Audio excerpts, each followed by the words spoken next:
അമിത്ഷായും വഖഫ് സ്വത്തുക്കൾ അപഹരിക്കാൻ രാജ്യസഭയിലും പാർലമെന്റിലും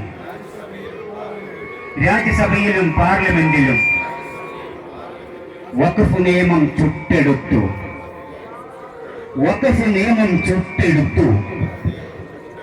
പ്രതിഷേധത്തിൻ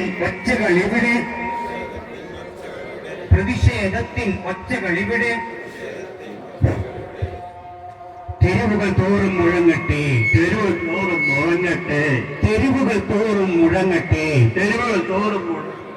നരേന്ദ്രമോദി കൊണ്ടുവരുന്ന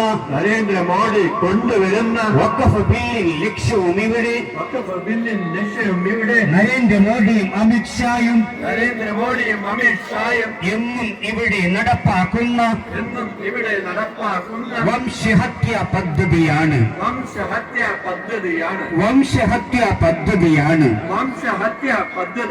തിരിച്ചറിഞ്ഞ് പ്രതിരോധിക്കാൻ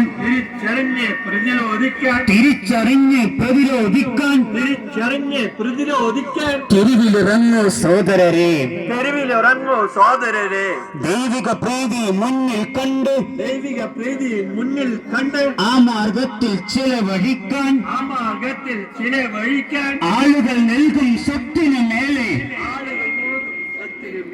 കടന്നു കയറാൻ നരേന്ദ്രമോദി. നിങ്ങൾക്കെന്താണ് അധികാരം?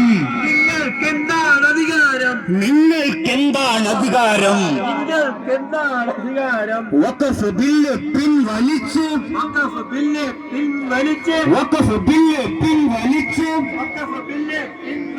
മാപ്പ് പറയൂ നരേന്ദ്രമോദി.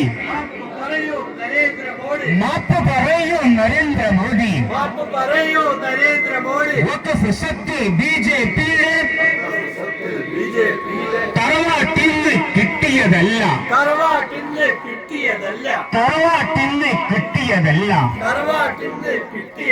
അതിവിടത്തെ ലക്ഷക്കണക്കിന്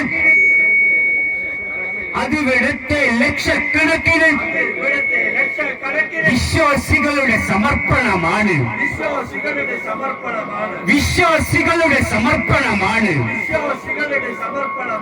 നരേന്ദ്രമോദിയുടെ സർക്കാർ ഇവിടെ കൊള്ളക്കാരായി മാറുന്നു.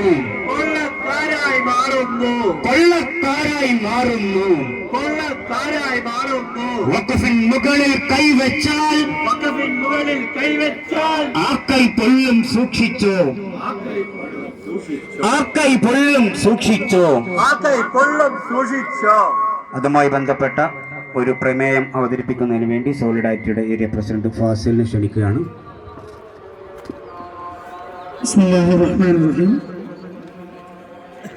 പിറന്ന നാടിനും അഭിമാനത്തിനും വേണ്ടിയുള്ള ഫലസ്തീൻ ജനതയുടെ പോരാട്ടം അത്ഭുതകരമായി എന്നും തുടരുകയാണ്. ഇസ്രായേലും ലോക വൻകിട രാഷ്ട്രങ്ങളും സംവിധാനങ്ങളും വംശഹത്യയ്ക്ക് കൂട്ടുനിന്നിട്ടും ഭൗതികമായ എല്ലാ കഷ്ടനഷ്ടങ്ങളും അനുഭവിക്കേണ്ടി വന്നിട്ടും അസാമാന്യ ഇച്ഛാശക്തി കൊണ്ട് ആ ജനത പ്രതിരോധം തീർക്കുന്നതും വിജയിക്കുന്നതും ഈമാനിന്റെയും നിശ്ചയദാർഢ്യത്തിന്റെയും കരുത്തിലാണ്.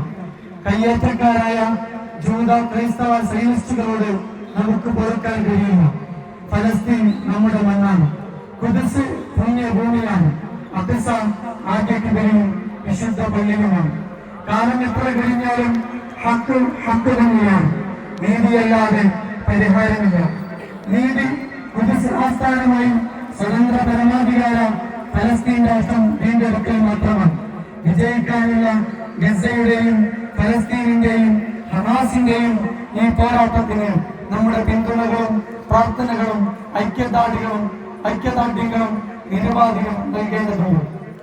ഇന്ത്യൻ ഫാസിസത്തിന്റെ മുസ്ലിം വംശഹത്യാ പദ്ധതികളും ഇസ്ലാമോഫോബിയ പ്രചാരണവും ശക്തിപ്പെട്ടുകൊണ്ടിരിക്കുന്ന സമകാലിക ദേശീയ സാഹചര്യത്തിൽ അവകാശങ്ങൾക്ക് വേണ്ടി നിലനിൽക്കാനും പോരാടാനും ഗസയിലെ പോരാട്ടം ഇന്ത്യൻ മുസ്ലിമിന് ഊർജം നൽകേണ്ടതുണ്ട്. സ്വാതന്ത്ര്യ സമരത്തിന്റെ മുൻനിരയിൽ നിന്ന് പൊരുതി ജയിക്കാൻ നമുക്ക് ഊർജം നൽകിയത് നമ്മുടെ വിശ്വാസവും നമ്മുടെ ആദർശവും തന്നെയായിരുന്നു. വിശ്വാസത്തെയും അഭിമാനത്തെയും ചോദ്യം ചെയ്യുന്ന മുസ്ലിം സമൂഹത്തിന്റെ സാമൂഹിക കൃത്യത്വം നിരാകരിക്കുന്ന വഖഫ് ഭേദഗതി ബിൽ, പൗരത്വ ഭേദഗതി ബിൽ, മസ്ജിദുകളുടെ കയ്യേറ്റം, ആൾക്കൂട്ട കൊലപാതകങ്ങൾ തുടങ്ങി രാജ്യത്ത് വർദ്ധിച്ചു വരുന്ന വംശഹത്യ ആക്രമണങ്ങളെ തെരുവിൽ ചോദ്യം ചെയ്യാനും നിയമപരമായി നേരിടാനും ഊർജം സംഭരിക്കാൻ റമദാനും ഈദുമൊക്കെ നമുക്ക് പ്രചോദനമാകേണ്ടതുണ്ട്. അനീതിക്കെതിരെ കലഹിച്ചും അധർമ്മത്തിനെതിരെ പോരാടിയും വിജയം വരിച്ച ബദർ അടക്കമുള്ള വിജയവഴികൾ അനുസ്മരിച്ചുകൊണ്ടാണ് നാം നമ്മുടെ തക്ബീർ ധ്വനികൾ വാനിലേക്ക് ഉയർത്തിയത്. ഇവിടെ ഭയപ്പെടാനും കീഴ്പ്പെടാനും നമുക്ക് സാധ്യമല്ല. ഇസ്സത്തോടെ ആത്മാഭിമാനത്തോടെ അള്ളാഹുവിന്റെ സഹായത്താൽ നാം പുതിയൊരു ലോകം പണിയും. അതിലേക്കുള്ള പ്രയാണത്തിൽ നാം ഓരോരുത്തരും നമ്മുടെ അടയാളപ്പെടുത്തലുകൾ സാധ്യമാക്കുക. ഗസയിലെ പോരാട്ടത്തിൽ ഷഹീദ് വരിച്ചവരെ അള്ളാഹു സ്വീകരിക്കട്ടെ. ഫലസ്തീൻ ജനതയോട് നാം ഐക്യപ്പെടുന്നു. വിചാരണ തടവുകാരായി ജയിലിൽ കഴിയുന്ന നിരപരാധികളെ നാം ഓർക്കുന്നു, നാം ഐക്യപ്പെടുന്നു. അസ്സലാമു അലൈക്കും വറഹ്മത്തുള്ളാഹി. ഒന്ന് രണ്ട് കാര്യങ്ങൾ കൂടി അറിയിക്കുകയാണ്.